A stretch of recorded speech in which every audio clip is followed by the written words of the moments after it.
आप सभी को जय मसीह की मेरे भाई और बहनों, प्रभु बहुत आशीष दे। आज एक बात कहना चाहता हूँ कि आप जानते हो कि एक बाप का और बेटे का रिश्ता क्या होता है।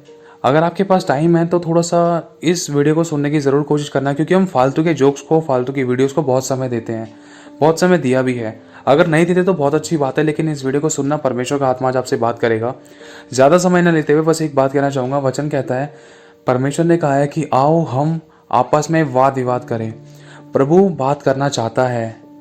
प्रभु कुछ ऐसी बातें आप लोगों से शेयर करना चाहता है, लेकिन उसमें हमें परमेश्वर के साथ संगति करनी है। आप है ना, थोड़ा कोशिश करो कि हमें परमेश्वर के साथ संगति करने के साथ साथ परमेश्वर की आवाज़ को कैसे सुने। परमेश्वर की आवाज़ को सुनने के बहुत कई तरीके हैं, जिसमें एक तरीका ये भी है, परमेश्वर ने स्वयं हमें बोला है। उसका वचन कहता है कि परमेश्वर ने हमें प्रभु यीशु मसीह की संगति में बुलाया है, और परमेश्वर ने अपनी दया और अनुग्रह हम पर किया है ताकि हम उसके सामने, अपने उसके सिंहासन के सामने बैठकर उसकी महिमा कर सके। और उसका वचन कहता है, तू जिस समय पुकारेगा मैं उसी समय तुझे उत्तर दूंगा, मैं तेरी सुन लूंगा, और मैं तेरे मांगने से पहले जानता हूँ कि तेरी क्या क्या आवश्यकता है, क्या क्या तेरी इच्छा है। तो कोशिश करना अपना 2 से 5 मिनट या 10 मिनट या आधा घंटा, कम से कम 15 से 20 मिनट अपना निकालने की कोशिश करना मेरे भाई और बहनों। ये सिर्फ एक क्वालिटी टाइम सिर्फ परमेश्वर पिता की सुनने के लिए, जिसमें आपको क्या करना है, सुना कैसे जाए। इसकी शुरुआत हो सकती है, सबसे पहले तो आपको नॉर्मल प्रार्थना करनी है। प्रार्थना करके प्रभु के आगे दीन बन जाओ, ज़ीरो बन जाओ, और उसको अपने ऊपर प्रभुता करने दो। उससे बोलो, प्रभु मेरे बंद आत्मिक कानों को खोल दे ताकि मैं तेरी व्यवस्था की बातों को सुन सकूं। प्रभु मेरी बंद आत्मिक आंखों को खोल दे, जिससे कि मैं तेरे दर्शन को और मैं तुझे देख सकूं। और परमेश्वर का वचन कहता है, दाऊद ने प्रार्थना की है, प्रभु हे यहोवा मैं तेरी बाट जोहूँगा, मैं तेरा इंतज़ार करूँगा। तो आप छोटी सी प्रार्थना करके पिता का इंतज़ार करना, और जो पॉजिटिव, जो अच्छी और जो धीमी आवाज़ होगी, जो भलाई की आवाज़ होगी, जो परमेश्वर के वचन के अनुसार आवाज़ होगी, जो बात, जो वचन परमेश्वर आपके मन में डालेगा, जो प्रभु की ओर से होगा, जिसमें भलाई छुपी है आपकी और परमेश्वर की इच्छा छुपी है, तो वो बात, वो आवाज़, वो परमेश्वर की ओर से होगी। और परमेश्वर 2 तरीके से बात करता है। सबसे पहला, परमेश्वर कई तरीके से बात करता है, जिसमें 2 तरीके अलग हैं। परमेश्वर अपने दासदासी अभिषिक्त भविष्यद्वक्ताओं के द्वारा भी बात करता है, लेकिन वो बात अलग है। और 2 अलग तरीके से भी बात करता है। सबसे पहला, परमेश्वर अपने वचन के द्वारा डायरेक्ट बात करता है। मतलब अगर हम वचन पढ़ रहे हैं तो उसके द्वारा हमसे बोलेगा कि हाँ, ये वचन मुझसे बात कर रहा है। और दूसरा है जो हम कानों में सुनते हैं परमेश्वर की आवाज़ को। तो इन दोनों में डिफरेंस ये है, जो हम सुनते हैं उसे रेमा कहते हैं, और जो हम वचन के द्वारा, मतलब परमेश्वर हमसे बात करता है, उसे कहते हैं लोगोस। तो इन बातों का ध्यान रखना। परमेश्वर डायरेक्ट अगर आपके कानों में आवाज़ डालेगा, डायरेक्ट कानों में बात करेगा, तो उसे रेमा कहते हैं। और जो डायरेक्ट परमेश्वर का वचन अगर आपसे बात कर रहा है, अगर कोई वचन आप पढ़ रहे हो, अगर परमेश्वर ने आपको वचन दिया है कोई पढ़ने के लिए, या परमेश्वर के आत्मा ने आपके मन में वचन डाला है, तो उसे कहते हैं लोगोस। ठीक है, ध्यान रखना। और परमेश्वर आपसे बात जब ही कर पाएगा जब आप अपने आप को दीन, शून्य, नम्र और ज़ीरो करके उसकी उपस्थिति में बैठकर उसका इंतज़ार करोगे। उदाहरण के तौर पर, जैसे दाऊद ने कहा था, हे परमेश्वर मैं तो भोर को उठकर तेरी बाट जोहूँगा और आधी रात को तेरा धन्यवाद करने को उठूँगा, क्योंकि तेरे काम भले हैं। तूने वो काम किया है जो कोई नहीं कर सकता। हर बात में दाऊद परमेश्वर का धन्यवाद किया करता था, और बस आपको उसका शुक्रिया अदा करना है और उसके साथ बैठना है। अगर आज आप 2 मिनट उसका इंतज़ार कर पाए हो, तो कल 3 मिनट, 5 मिनट, 10 मिनट, 15 मिनट इंतज़ार करना शुरू करो परमेश्वर का, और वो ज़रूर आपके कमरे में चल कर आएगा, आपको दर्शन देगा, आपसे बात करेगा और आपके साथ बैठकर संगति करेगा। क्यों? क्योंकि वो आदम और हवा के समय में आता था। उसका वचन कहता है कि वो आदम और हवा के पास, आदम के पास शाम के समय में अपने बेटे के पास, आदम के पास संगति करने के लिए आता था। और उसका वचन कहता है कि हनोक उसके साथ साथ चलता था। अगर आप परमेश्वर के साथ चलना चाहते हो ना, तो उसके दिल की धड़कनों को सुनने के लिए उसकी छाती पर आपको कान लगाना पड़ेगा, उसके नज़दीक जाना पड़ेगा, और उसके दिल की धड़कनों को सुनने के लिए आपको अपने आप को शांत और चुप करना पड़ेगा। उसके बाद जब आपका कान उसकी आवाज़ पर, उसकी दिल की धड़कनों पर लगेगा, उसी के बाद आपको उसकी दिल की धड़कनें सुनाई देंगी, धक धक धक धक धक धक। वो उसकी आवाज़, उसकी बातें सुनाई देंगी कि वो आपसे क्या कहना चाहता है। उसकी दिल की धड़कन है, उसकी आवाज़ है। जो वो आपसे बताना चाहता है कि वो आपसे कितना प्यार करता है और कितनी सारी बातें उसको शेयर करने के लिए हैं, जिसमें हम उसको समय नहीं देते हैं तो वो हमसे बता भी नहीं पाता है। हम अपने हिस्से का भी काम पूरे अच्छे तरीके से नहीं करते हैं। क्यों?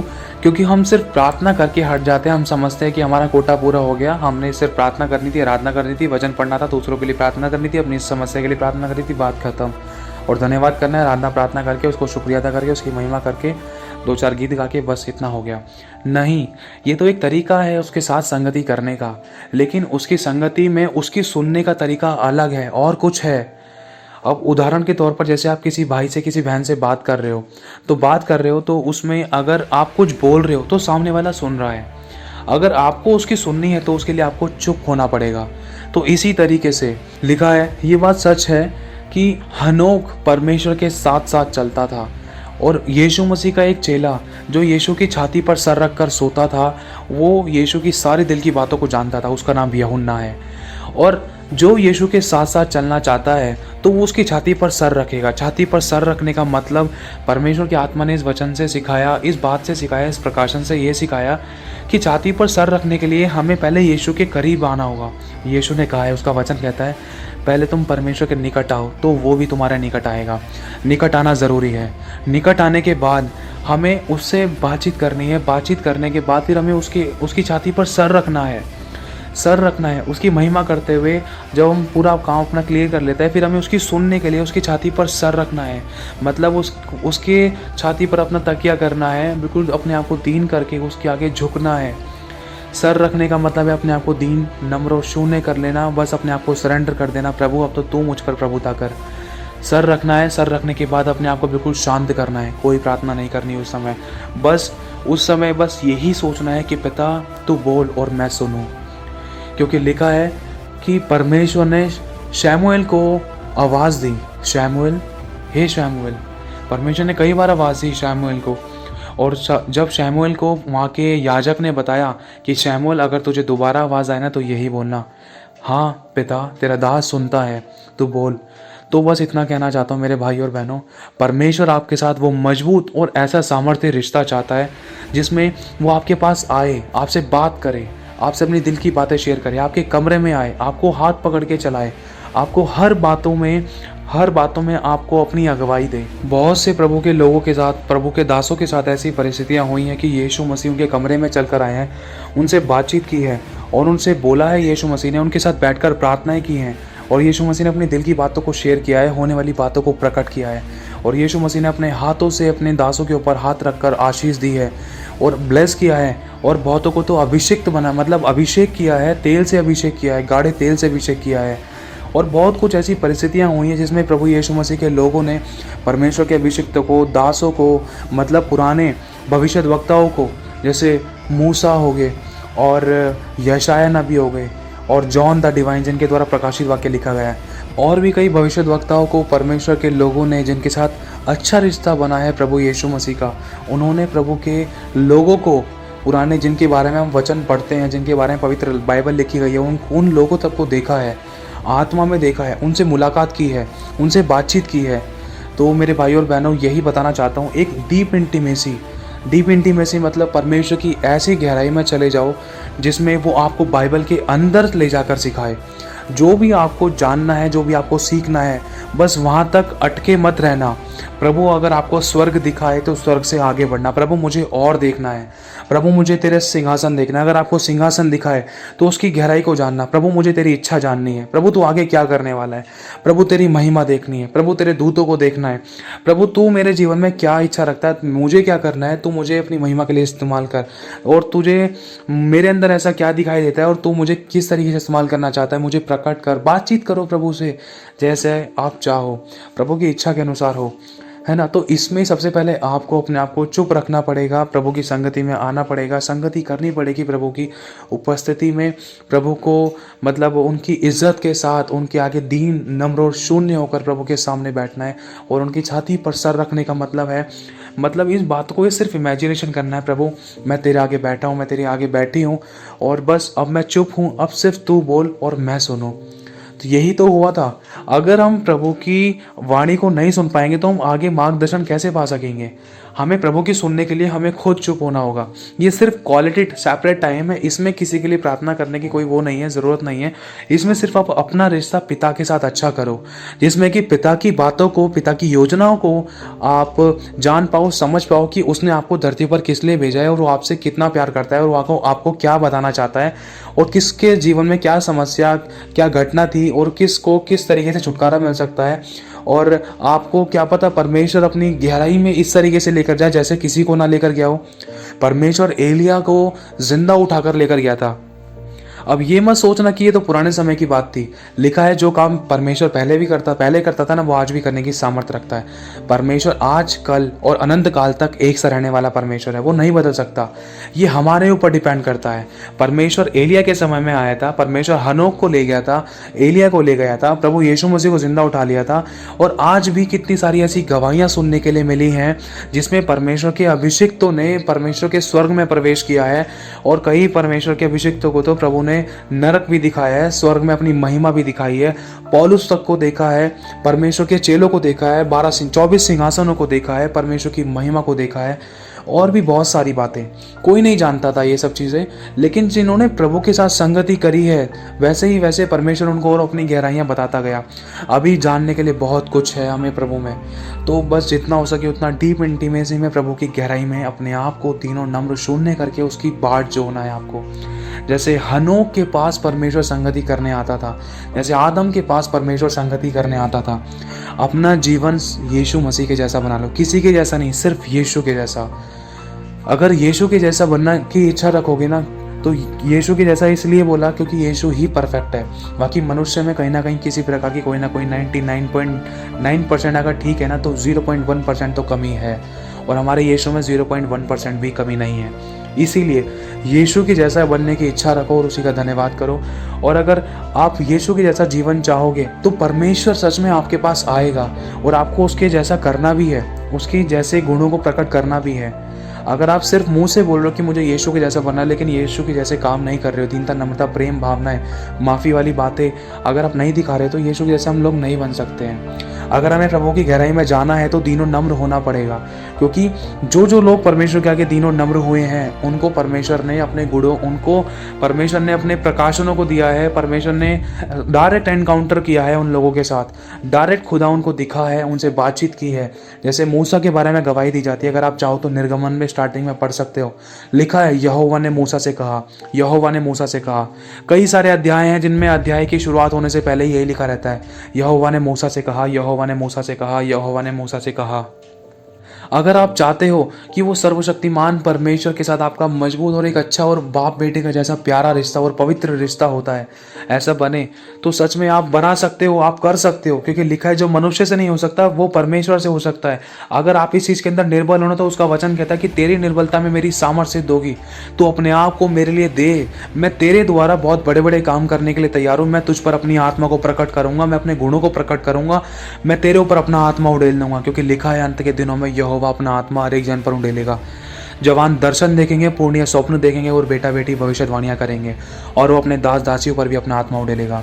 तो उसके साथ संगति करो, अपने आप को ऐसा बना लो कि परमेश्वर बेचैन हो जाए हमारे साथ संगति करने के लिए, वो स्वयं आए हमारे पास संगति करने के लिए कि हाँ मुझे इस बेटे के साथ, इस बेटी के साथ संगति करनी है, यह आत्मा और सच्चाई से मेरी आराधना करती है, मैं इसी के पास आऊँगा और इसी के साथ मैं संगति करूँगा। ऐसा रिश्ता बना लो। क्योंकि परमेश्वर आदम के पास आया, परमेश्वर हनोक के साथ साथ रहकर काम करता था।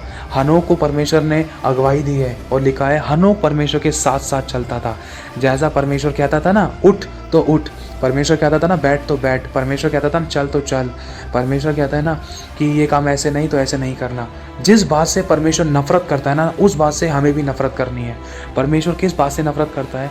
परमेश्वर उस बात से नफरत करता है जो पाप है, जो बुराइयां हैं, जिसमें दोषारोपण की बातें हैं, जिसमें परमेश्वर की इच्छा नहीं है, जिसमें परमेश्वर की खुशी नहीं है। इन बातों से परमेश्वर नफरत करता है। जो परमेश्वर के विरुद्ध हैं, उसकी आज्ञाओं के विरुद्ध हैं, इन बातों से परमेश्वर नफरत करता है। तो हमें भी इन्हीं बातों से नफरत करनी है। और जिन बातों से प्रभु प्रसन्न होता है, प्रभु किस बात से प्रसन्न होता है? अपने दास के कुशल से प्रसन्न होता है, धन्यवाद से प्रसन्न होता है, माफ करने से, दीनता, नम्रता से, प्रेम से। आत्मा के फल क्या है? प्रेम, आनंद, शांति, धीरज, कृपा, भलाई, विश्वास, नम्रता और संयम। आत्मा का फल तो एक ही है, लेकिन पवित्र आत्मा के काम है ये सारे। इन सब बातों को अगर हम प्रकट करेंगे तो प्रभु इन बातों से प्रसन्न होगा। वो हमारे गुणों को देखेगा कि हाँ, मेरे बेटे, मेरे बच्चे मेरे गुणों को प्रकट कर रहे हैं। तो बस मेरे भाई और बहनों, इतना कहना चाहता हूँ, अपने आप को ऐसा बना लो कि खुदावंद बेचैन हो जाए, खुद स्वर्ग से उतर कर आपके साथ संगति करे। ये नामुमकिन नहीं है। परमेश्वर कभी भी किसी के साथ कुछ भी कर सकता है। बस वो ऐसे सच्चे आराधकों को ढूंढ रहा है जो आत्मा और सच्चाई से उसकी आराधना करें, और वो ऐसे लोगों को ढूंढ रहा है जो उसकी कहे अनुसार चलें।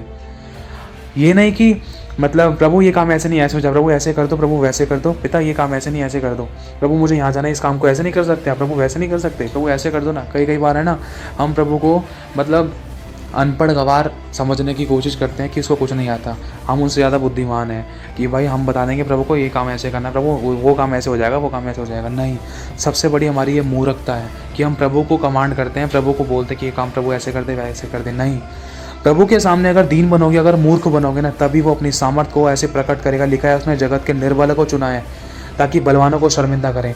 उसने जगत के मूर्खों को चुना है ताकि ज्ञानवानों को लज्जित करे। उसने जगत के उन मूर्खों को चुना है, तुच्छों को चुना है, वरन जो है भी नहीं उनको चुना है। क्यों? ताकि जो बुद्धिमान है उनको शर्मिंदा करे, जो ज्ञानवान है उनको लज्जित करे, जो अपने आप को कुछ समझते हैं उनको व्यर्थ ठहराए। इसीलिए और हमें परमेश्वर के पास जाने के लिए सबसे पहले दीन, शून्य और नम्र होना ज़रूरी है, और हमें उसकी सुननी है। सारी बात यहाँ पर ख़त्म होती है। यीशु ने कहा है वाद विवाद करते हैं, आओ वाद विवाद करें। तो उसकी सुनने के लिए, उससे बातचीत करने के लिए हमें अपने आप को, उसकी दिल की धड़कनों को मतलब सुनने के लिए, उस पर कॉन्सेंट्रेट करने के लिए, उसकी बातों को पकड़ने के लिए, उसको समझने के लिए, उसकी गहराई को जानने के लिए हम अपने आप को चुप रखना पड़ेगा, और उसकी सुनने के लिए हम अपने आप को उसके आगे झुकना पड़ेगा, उसकी संगति में बैठना पड़ेगा। तो बस इतना कहना चाहता हूँ, अपने आप को ज़ीरो करें, दीनों नम्र करें, शून्य करें, और अपनी छोटी सी प्रार्थना करने के बाद चाहे 2, 5, 10, 15, 20, 25 मिनट, आधा घंटा, पौना घंटा, धीरे धीरे करके अपना टाइम बढ़ाते जाएं। प्रभु के साथ एक क्वालिटी टाइम स्पेंड करें, अलग से उसका समय बनाए कि पिता मैं तेरे साथ समय बिताने पाऊँगा, मेरी मदद और सहायता करना, मैं अपने आप से नहीं कर सकता, तो मुझे सामर्थ्य देना। और जैसे जैसे मैं बैठ रहा हूँ प्रभु, मैं आपके साथ और लंबे टाइम तक स्पेंड करने पाऊँ, और मैं आपकी और गहराई को जानने पाऊँ। रुकना मत, कहीं पर भी मत रुकना, क्योंकि हमारे परमेश्वर की यही इच्छा है कि मेरा बेटा मेरी और गहराइयों को जाने। क्योंकि लिखा है परमेश्वर की महिमा बातों को गुप्त रखने में है, लेकिन राजाओं की महिमा गुप्त बातों का पता लगाने में है। और परमेश्वर ने हमें अपना राजकुमार बनाया है, हम उसके राजकुमार है, वो हमारा राजाओं का राजा है। प्रभु आपको आशीष दे, और आपका बाट जो ना बेकार ना जाए, और वो आपकी ज़रूर सुनेगा, उत्तर देगा।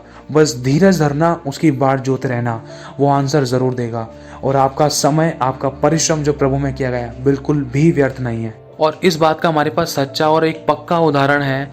मतलब जैसे कि यीशु मसीह अपने पिता के साथ जब संगति करा करते थे तो वो जंगल में जाया करते थे, पहाड़ों पर, जंगलों में प्रभु यीशु मसीह संगति करने के लिए जाया करते थे, उनसे बात करते थे, पिता से बात करते थे, उनकी बात का उत्तर देते थे। वो एक बाप बेटे का रिश्ता मानते थे। वो परकम्मा लगा के गिड़गिड़ा कर नहीं जाते थे। वो एक बाप से ऐसे बात करते थे जैसे पिता तू तो मेरे साथ में है और मेरा रिश्ता तेरे साथ बहुत अच्छा है, जैसा तू कहता ना पिता मैं वही तो करता हूँ, तू मुझसे नाराज़ हो ही नहीं सकता है, मैं हूँ जैसा भी हूँ, मैं हूँ तो तेरी संतान ना पिता, तू मुझसे बात कर। तो इसी तरीके से यीशु मसीह बात करते थे। उनको वो कोई दिया धूपबत्ती अगरबत्ती वगैरह लेकर या परकम्मा लगाने के बाद वो बात नहीं करते थे, ऐसा कुछ भी नहीं है।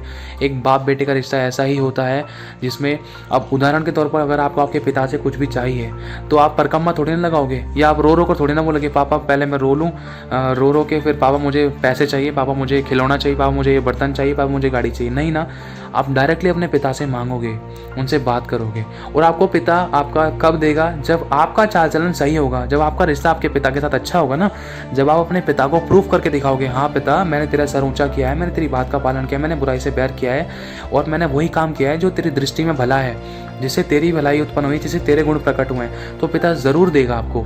और पिता आपसे प्रसन्न भी होगा जैसे कि यीशु से प्रसन्न हुआ है। पिता ने गवाही दी है तू मेरा प्रिय पुत्र है जिससे मैं अत्यंत प्रसन्न हूँ। क्यों? क्योंकि यीशु ने पिता की आज्ञा का पालन किया है, यीशु ने इस बात की गवाही दी है, यीशु ने पिता के साथ अलग से क्वालिटी टाइम स्पेंड किया है। बस इतना कहना चाहता हूँ, अलग से पिता के साथ समय बिताएं। ये मत सोचो 1-1 घंटे 10-10 घंटे प्रार्थना करनी, नहीं। अगर आप चलते फिरते भी प्रभु से पिता से बात करोगे ना एक पिता की तरह, एक बेटे की तरह अच्छे से पवित्र रिश्ता बनाकर, तो पिता आपकी ज़रूर सुनेगा। क्योंकि इस चीज़ को, इस रिलेशन को मैंने अपने जीवन में फील किया है, महसूस किया है कि सच में कि परमेश्वर हमारी छोटी छोटी बातों को, मन की बातों को, विचारों को भी जानता है और थोड़ी देर में ही प्रकट कर देता है और सिखा देता है, हमें आशीषित करता है, ब्लेस करता है, बात करता है अपनी बातों के द्वारा, अपने वचनों के द्वारा, अपनी चंगाई छुटकारा के द्वारा, अपनी गवाहियों के द्वारा बात करता है। तो मैं इतना ही कहना चाहता हूँ कि प्रभु के साथ आपका रिश्ता बहुत मजबूत हो, अलग से टाइम स्पेंड करें उसकी सुनने के लिए।